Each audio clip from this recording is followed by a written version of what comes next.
Hi guys, and welcome back to another video. My name is Courtney if you don't know me already, and on my channel I react to all things America and other stuff as well. So if you want to get a New Zealander's perspective, definitely hit that subscribe button down below. We've got a good one today, guys. The other day I watched a video and it was USA versus Australia, like who would win military wise in a hypothetical war. Obviously they're on the same side and I don't think it would ever happen. I mean, never say never these days, but I just don't think that would ever happen. It just wouldn't make sense. So a few of you guys actually sent this video through, and it's actually China versus USA. Now this one is a much more realistic video, you know, so I'm actually interested to seeing what this is all about. China is obviously very powerful as well, but they both have their own strengths in different areas, so I'm really looking forward to watching this. Let me know what you guys think down below. I'd love to discuss it with you. But yeah, without any further ado, let's get into today's video.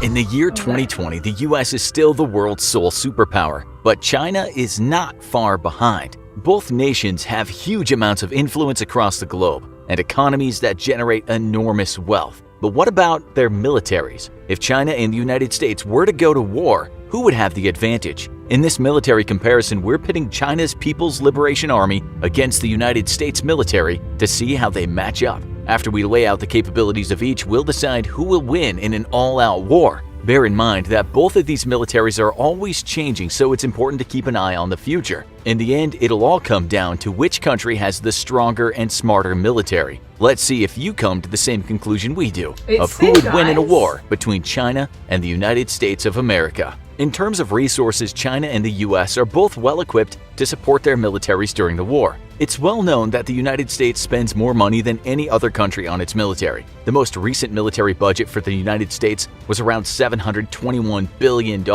That's more than many countries' entire GDP. Wow. On the other hand, China's military budget is around $178 billion.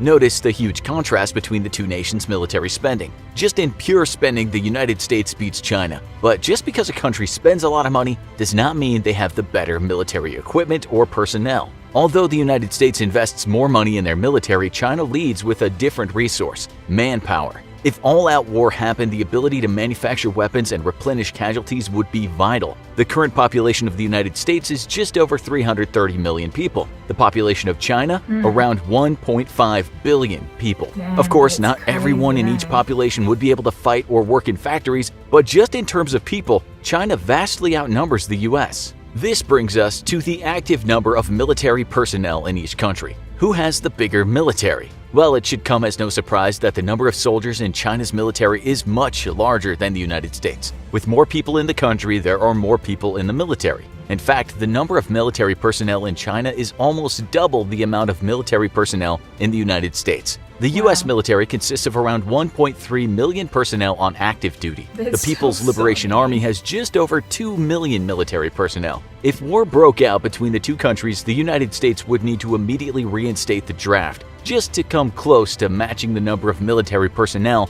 the People's Liberation Army currently has. Due to the immense size of the Pacific Ocean, a war between China and the US would most likely not start on land. So let's first look at the Air Force capabilities of each nation and how they stack up against one another. The total number of military aircraft the United States has is around 5,370. China's Air Force contains about 3,010 planes, but these numbers are always fluctuating as new planes are built and old aircraft are retired. Right now, the Chinese military is building and purchasing aircraft much faster than the US. It's estimated that in a few years, the number of aircraft between the two nations will be comparable. But what about the types of aircraft? Which country has better fighter planes, bombers, and transports? The United States has a vast array of aircraft at their disposal, the most impressive of which are the F-35 Lightning, F-22 Raptor, and F-15 Eagle. These fighter jets help the US maintain air superiority. However, China has its own stealth fighter in the J-20, although it's only available in extremely low numbers and is generally considered a poor man's version of the American F-35. In the air, the American military still retains a lethal advantage over the Chinese military with more sophisticated avionics, a much larger fleet of fifth-generation aircraft, and a far greater number of support aircraft such as tankers and AWACS platforms. American pilots also train on average 20 to 30 hours more per year than their Chinese counterparts, and in more realistic scenarios than the Chinese. As we look at other aspects of the Air Force in each country, we find that larger aircraft such as bombers and transports are not equal. The United States has a clear advantage. There are two reasons for this. The first is because the US just has more aircraft. The second reason is because a lot of money being pumped into the United States military goes to research and development each year. The United States aircrafts are up to date, while the Chinese Air Force is still working with functional but older models. You don't need to look much further than the United States' Boeing B-52 Stratofortress, Northrop B-2 Spirit, and Rockwell B-1 Lancer to show that in terms of dominating ground targets from the air, the US has the advantage. Other than the skies, the next most important military technology in a war between China and the US would be the Navy. Controlling the oceans in this conflict would be vital for success. One of the most important ships in a naval arsenal would be the aircraft carrier. The floating fortresses would be crucial to launching airstrikes on the opposing country. Currently, the United States is the world leader in aircraft carriers. The US has 11 active aircraft carriers, while China only has 2, and only one of those is currently rated as combat ready. This clearly puts dominance of the ocean in favor of the United States military. But what about other warships? If China could destroy the US aircraft carriers, would they have the advantage? The United States currently has around 430 naval ships on active and reserve duty. However, only about 300 of those ships are currently able to deploy at a moment's notice. If war broke out between China and the United States right now, China would have a fleet of 335 ships to call upon. But just like the case for the US, not every ship would be available for combat, with about 20% on each side being currently undergoing maintenance, retrofit, or rest and relaxation for its crews. Without eliminating the US's aircraft carrier fleet, China would stand no chance of victory in the Pacific if all-out conflict took place. Yet even with American carriers out of action, China would be extremely hard-pressed to deal with the American submarine fleet. While it has its own fleet of 74 subs versus the US's 66, China severely lacks in anti-submarine warfare assets and would be ill-equipped to take on America's silent service. On the American side, a disastrous performance by its own anti-submarine warfare assets during exercises in the early 2000s revealed a terrible crumbling of the American Navy's capability to wage anti-submarine warfare after the end of the Cold War. Since then, and with the help of ultra-silent diesel submarines from partner nations, the US has undertaken great steps to once again bolster its ASW capabilities and is believed to be well prepared to face any enemy fleet as the world prepares for great power competitions once again. For now, the US fleet remains supreme, but it's divided between responsibilities around the world, while China can focus the entirety of its efforts in fighting America's Pacific Fleet alone. With a rapidly modernizing fleet and more sophisticated shipbuilding efforts, China looks set to close the gap between itself and the US in the approaching decades. What would happen if the war made its way to land, though? Obviously, it would depend on where the war was being fought. The nation battling on their home turf would ultimately have the advantage because of their ability to replenish land forces more easily. Let's take location out of the equation and just compare the land-based military capabilities of each nation. We know that in terms of soldiers, China outnumbers the US. We also know that if soldier numbers need to be replenished, there are many more people to choose from in China than in the US. Basically, if the two countries went to war using only soldiers, the United States would eventually succumb to the large number of available manpower China has. That being said, this is not how wars are fought anymore. Instead, land battles can be won using machinery, such as tanks. The United States has a tank arsenal of around 8,010 vehicles. The US's main battle tank is the legendary M1 Abrams, of which not a single one has been lost to enemy action yet.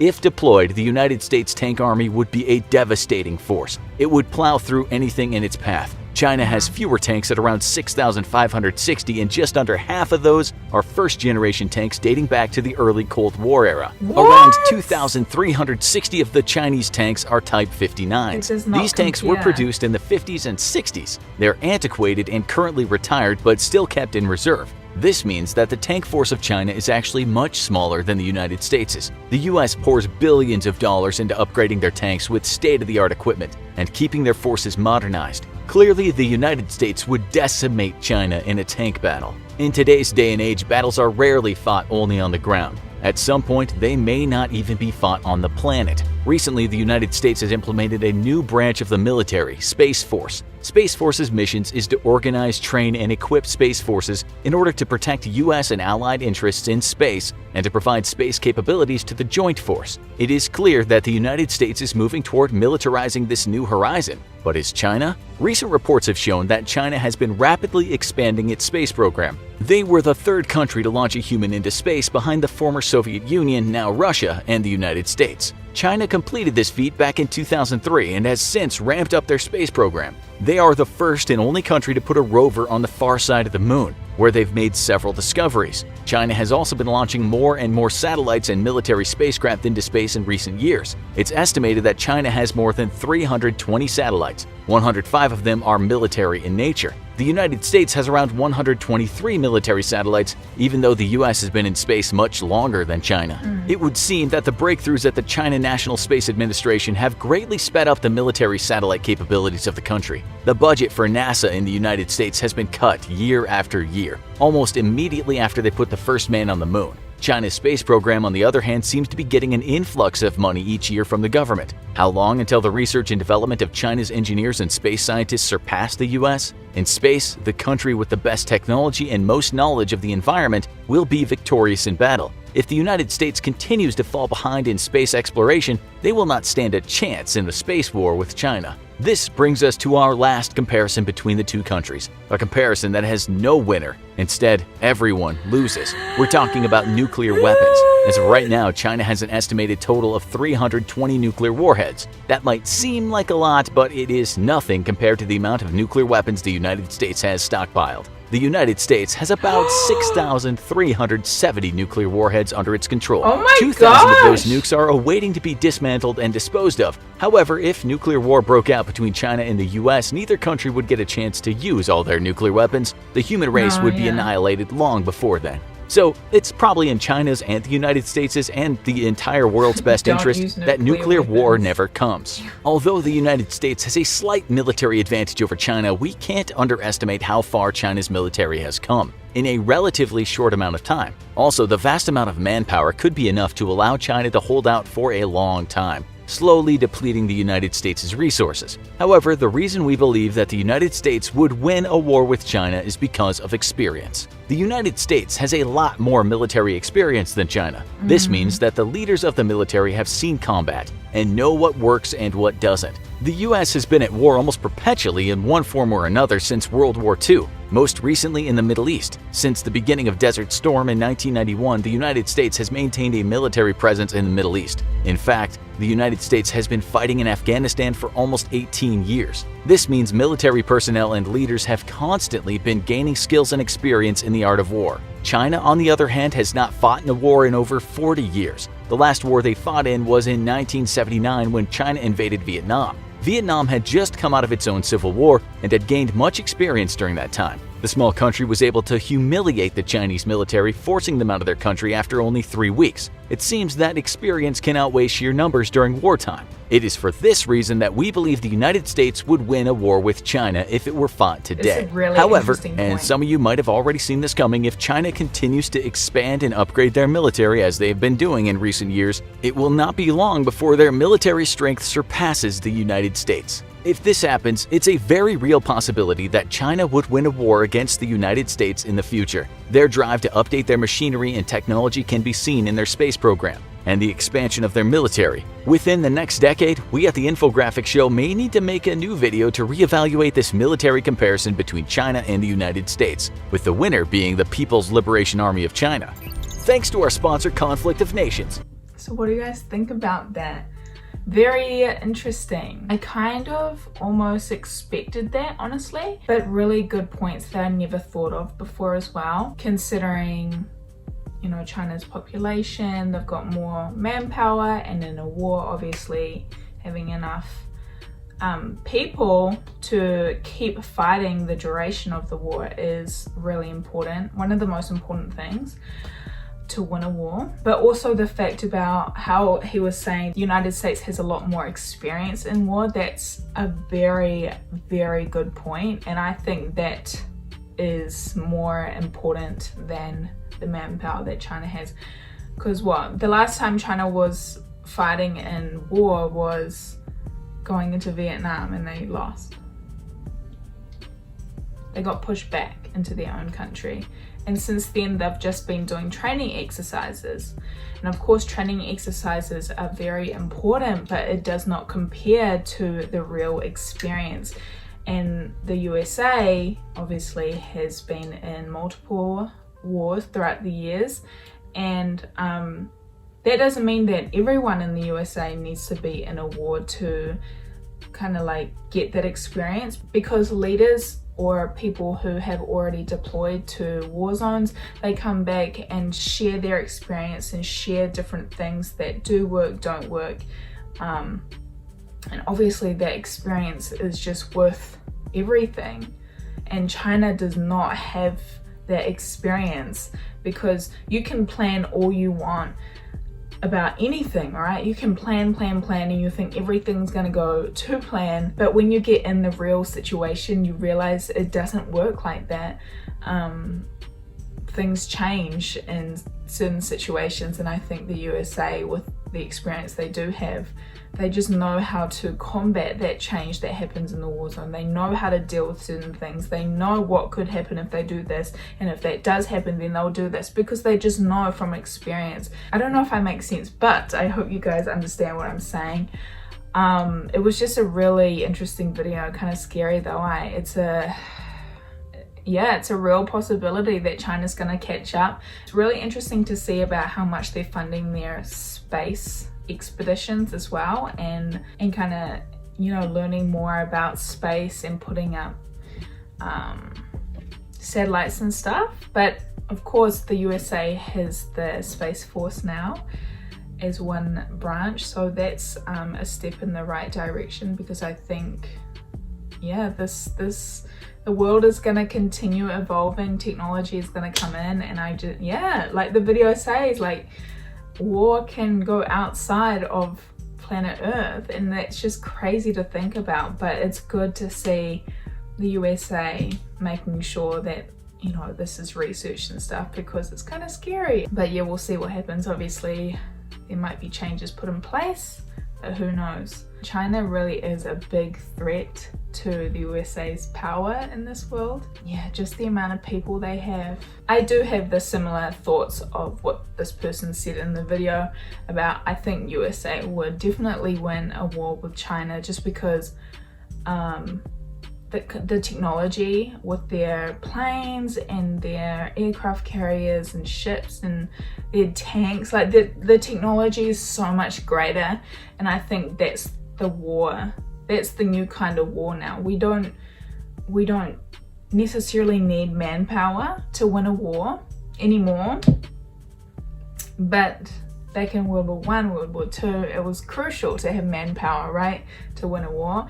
But now you can kind of steer clear of that. You don't necessarily need it to win the war. You can have less people but still win with technology, proper technology, and the USA's definitely got that down pat at the moment, which is good. It protects their people's lives.